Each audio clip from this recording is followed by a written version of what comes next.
What's the most meaningful project that still sits with you today?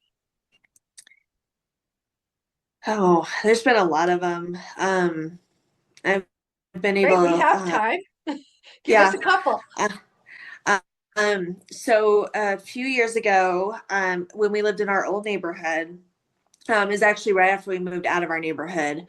Our neighbor that lived across the street from us, they lost their teenage daughter in a car accident, Oh, and I made because her favorite color was purple. I made purple ribbons for her memorial service. And then there was a number of the kids that she went to high school with that wanted little things embroidered on their letter jackets in reference to her.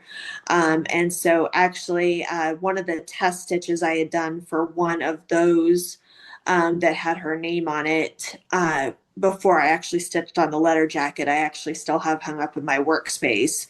So it's just kind of a little reminder for me, just take every day for what it is.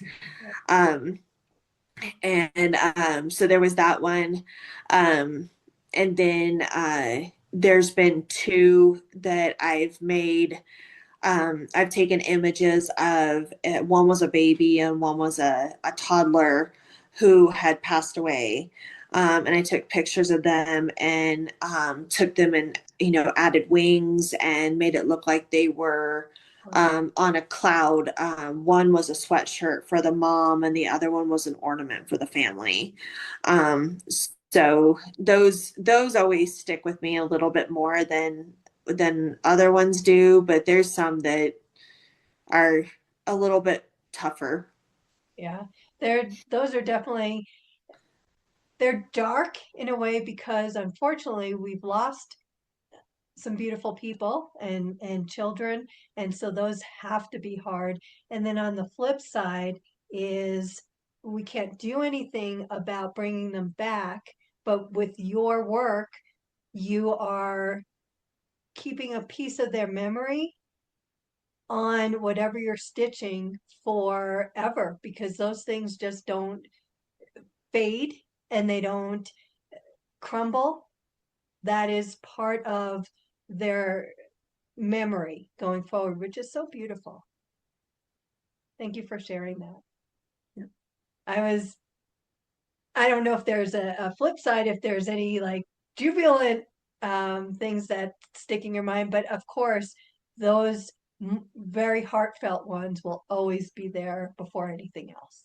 Yeah, absolutely. I think on the other side of that was I've actually done some ornaments that are sonograms of Oh, for to be moms.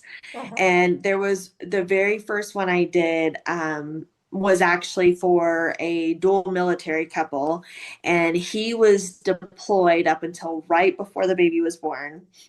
And um, she actually, their Christmas card picture that they sent out for that year was a picture, and it had the ornament that I had made with the sonogram on it in the forefront, and then her and her husband and the baby sitting together on the couch, like kind of blurred in the background. And it was so cool Wow. because it was like it was such a focal point for them, and it's something that they can always, as opposed to having like, we all, I think, we have the sonogram pictures that kind of get shuffled or put in baby books or things like that. That's something that each year, whenever they put up their Christmas tree, it's, such a joyful memory. It's this is your first Christmas. Right. And then you get the picture of, of the baby being, after it's born and Yeah. everything. So it's like, okay, now they got a conundrum. Which one was first? Right. Different stages. Yes. So that's awesome. And then they featured your piece for their Christmas card. So Yeah.